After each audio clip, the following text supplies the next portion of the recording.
అందరికీ చెప్పేం నేను Rajesh Mahasena. Welcome to Mahasena media. ఇంకొక ప్రచారం కూడా అక్కడ జరుగుతుంది. ఇది పీగానవరంలో రాజేష్ మహాసేన కాపుల అమ్మాయిని లేపురమ్మని అన్నట్టు అని ప్రచారం చేస్తున్నారటండి. అయితే మరి అక్కడ కాపులు ఎక్కువ, అందుకని కాపుల్లో రాజేష్ని బ్యాట్ చేయాలి. ఎవరు చేస్తున్నారు ఇదంటే వైసీపీ వాళ్ళు చేస్తున్నారు. వాళ్ళు అందరికీ తెలిసిన విషయం అది. అయితే నాకు ఒక తమ్ముడు ఫోన్ చేశాడు. తమ్ముడు ఫోన్ చేసి, అన్న ఇలా చెప్పారు మాతోటి, ఆయన కాపు కులానికి చెందిన యువకుడు నాకు ఫోన్ చేసి ఇలాగ అడిగారన్న, నాకు ఇలా చెప్తున్నారు మీ అమ్మాయిల్ని ప్రేమించి పెళ్లి చేసుకోమని రాజేష్ ఎంకరేజ్ చేస్తున్నాడు, అలాంటి వాడిని మీరు అలాగా సపోర్ట్ చేస్తారా అని అడిగారు. అడిగితే నేను ఒకటే చెప్పానన్నా, ఇప్పుడు ఇక్కడ వైసీపీ ఒక క్యాండిడేట్ని పెట్టింది. ఆయన పేరు వేణుగోపాల్ గారు. ఆయన భార్య గారు మా వదినమ్మ, ఆవిడ నేనేమంటలేదండి. అయితే ఆయన భార్య గారు ఒక కాపు కులస్తురాలట. అప్పుడు యువకుడు అడిగాడట, చేసుకోమంటేనే పెళ్లి చేసుకుంటే రక్షణ కల్పిస్తానంటేనే తప్పు అయితే మరి ఇక్కడ వైసీపీ పార్టీ ఏకంగా పెళ్లి చేసుకున్నవాడికి ఇచ్చింది కదా, మరి ఇది తప్పు కదా అని అడిగాడట. కుర్రోళ్ళు చూడండి ఎంత షార్ప్గా ఉన్నారో. ఇవాళ రేపు కుర్రోళ్ళు చాలా డేంజరస్గా ఉన్నారు.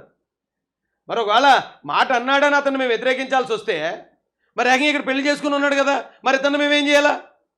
మాట కన్నా పనే ఎక్కువ కదా అని అడిగారట. అయితే వైసీపీ అది ఏదో నన్ను బుట్టలేసేద్దామని, నన్ను గోతులు కప్పెడదామని ట్రై చేస్తుంది. కానీ మీకు తెలియని విషయం ఏంటంటే మీ గొయ్యి మీరే తవ్వేసుకుంటున్నారు.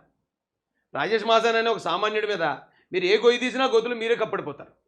అది మీరు కాస్త మీరు ఆలోచించాలి అయ్యా. ఇప్పుడు రాజేష్ మహాసేన అనే వ్యక్తి వాళ్ళు నిజంగా అసెంబ్లీకి వెళ్తే దేవుడి దయతో ప్రజల ఆశీస్సులతో అసెంబ్లీకి వెళ్తే నేను ఎక్కువగా ఆలోచించేది, ఎక్కువగా పోరాడేది అణగారిన వర్గాల కోసమే. కానీ మెజారిటీ శాతం ఈ వర్గాల తరఫున మీద మాట్లాడతాను. అయినా వీళ్ళిద్దరు నాకు ఎందుకు సపోర్ట్ చేస్తున్నారు? వీళ్ళిద్దరు లాంటి వాళ్ళు ఎంతోమంది. నిన్న ముస్లింలు సందాని గారు ఎక్కడ నెల్లూరు నుంచి, ఖలీల్ సయ్యద్ గారు కడప నుంచి, ముస్లిం లీడర్లు ఏమంటే ఇంకా చాలామంది, ఒకళ్ళిద్దరు పేర్లు చెప్తే మిగతా వాళ్ళ పేర్లు చెప్పలేనని కంగారు వచ్చేది నాకు. ఎంతమంది, ఎన్ని ఛానల్స్ నుంచి, ఎన్ని యూట్యూబ్ ఛానల్స్, ఎన్ని ఫేస్బుక్ పోస్టులు, వందలాది మంది, అన్ని కులాలు అన్ని మతాల నుంచి అంతమంది నాలాంటి వాడికి ఒక్కడు సపోర్ట్ చేస్తున్నారంటే, నాలాంటి వాడికి మద్దతుగా నిలబడుతున్నారంటే ఈ సమాజంలో కులాన్ని బట్టో మతాన్ని బట్టో మంచి చెడు అనేది ఉండదంటానికి ఇంతకన్నా నిదర్శనం లేదండి. ఇది నేను ఎప్పుడో గమనించాను. నేను 4 సంవత్సరాల క్రితం గమనించాకే నేను కులం గురించి, మతం గురించి, ఒక మతాన్ని ఒక కులాన్ని వెనకేసుకు రావడం మానేశాను. న్యాయం ఒకవేళ ఆ కులంలో, నా కులంలో, నా మతంలో న్యాయం ఉంటే వాళ్ళ తరపున ఉంటాను ఖచ్చితంగా. ఆ విషయాన్ని మాత్రం ప్రజలందరూ అర్థం చేసుకోవాలండి. సంతాని గారు మాట్లాడారండి, ఖలీల్ సయ్యద్ గారు మాట్లాడారు, అలాగే యష్ గారు మాట్లాడారు నా గురించి అబ్బాయి ఇంకా చాలా వందల వేల మంది మాట్లాడారు. అంటే కొద్దిమంది కనపడ్డ వాళ్ళు చేశారు అంతే తప్ప వందల వేల మంది వాళ్ళ మొహం నేను ఎప్పుడు చూడలేదు, నన్ను వాళ్ళు ఎప్పుడు చూడలేదు. అలాంటి ప్రతి ఒక్కరూ నా మీద అంత అభిమానం, ప్రేమ చూపిస్తూ ఉంటే దీనికి మెయిన్ కారకుడు అయితే చంద్రబాబు నాయుడు గారండి.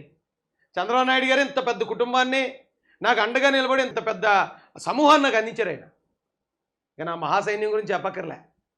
ఒరే నేను వెళ్తే చచ్చిపోతాను రా ముందు వెళ్తే అంటే, అన్న ముందు నీకన్నా ముందు నేను వెళ్ళి చచ్చిపోతాను ఉండని చెప్పిపోతారు నాతోటి.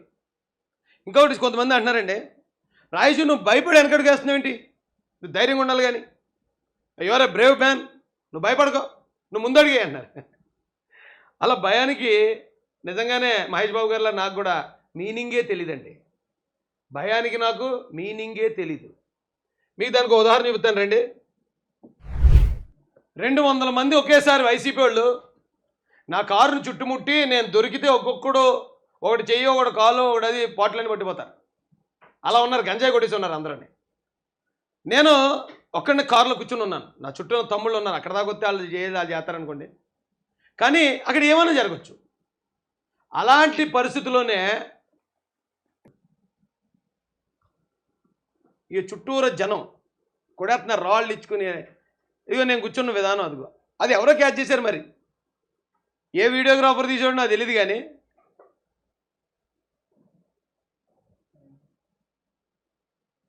ప్రైమ్ నైనా ఏట్రా మీ ఎక్స్ట్రాలు అంటున్నా, నీకు చెయ్యి చూడండి, ఏట్రా మీ ఎక్స్ట్రాలు ఏట్రా. భయం అంటే ఏంటో నిజానికి తెలియదండి నాకు నిజంగా. ఎందుకంటే అలాంటి లైఫ్ను అనుభవించి వచ్చినోడిని, అలాంటి బ్యాక్గ్రౌండ్ నుంచి వచ్చాను నేను. అది నా పరిస్థితి. నేను భయపడ్డం ఏంటండి, కానీ నేను ఆలోచిస్తాను. ఎందుకు ఆలోచిస్తానంటే నా మీదకి ఎంతమంది వచ్చినా నన్ను చంపినా నేను భయపడను. నా వల్ల ఎదుటోళ్ళు ఇబ్బంది పడుతున్నారంటే, నా వల్ల ఎదుటోళ్ళు నష్టపోతారంటే ఖచ్చితంగా ఎంతవరకు తగ్గిపోతాను నేను. ఈరోజు నేను చేసే ట్రోలింగ్ అసలు నాకు నథింగ్ అది. కానీ వాళ్ళు నన్ను చేస్తేనే పట్టించుకున్నానే చంద్రబాబు నాయుడు గారి మీదకి పవన్ కళ్యాణ్ గారి మీద తిప్పేశారు.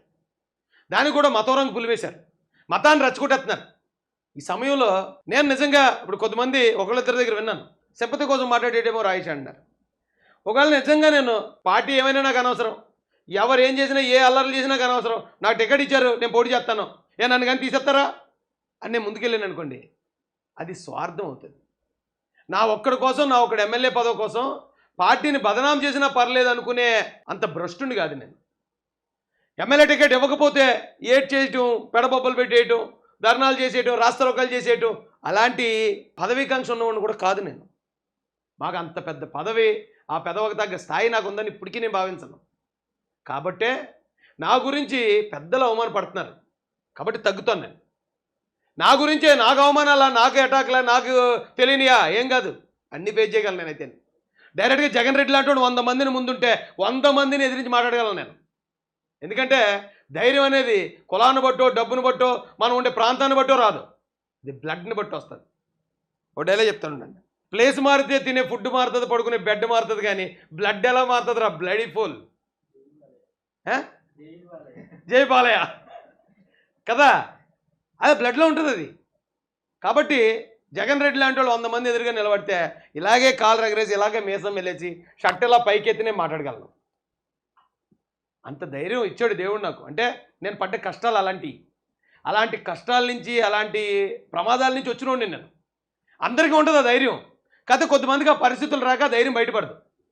కొంతమంది ఆ పరిస్థితులన్నీ చూస్తే ఆటోమేటిక్గా రాటు తేలిపోతారు. అలా రాటు తేలిపోయింది నేను. కాబట్టి నాకు ఏ భయపడ్డాలు అయ్యి ఉండి నేను భయపడలేదండి. నేను ఆ పెద్దల మంచితనానికి చెప్పాను కదండి, నేను బందీని అయిపోయాను. వారికి నా వల్ల చెడ్డ పేరు రాకూడదని అవసరమైతే త్యాగం చేయడానికి సిద్ధపడ్డాను అనుకోండి, ఓకే. అంతేగాని భయపడ్డాను అనే ఆ మాట వాడకండి సార్. నాకు ఎందుకు ఆ మాట అవమానకరంగా అనిపిస్తుంది, ప్లీజ్.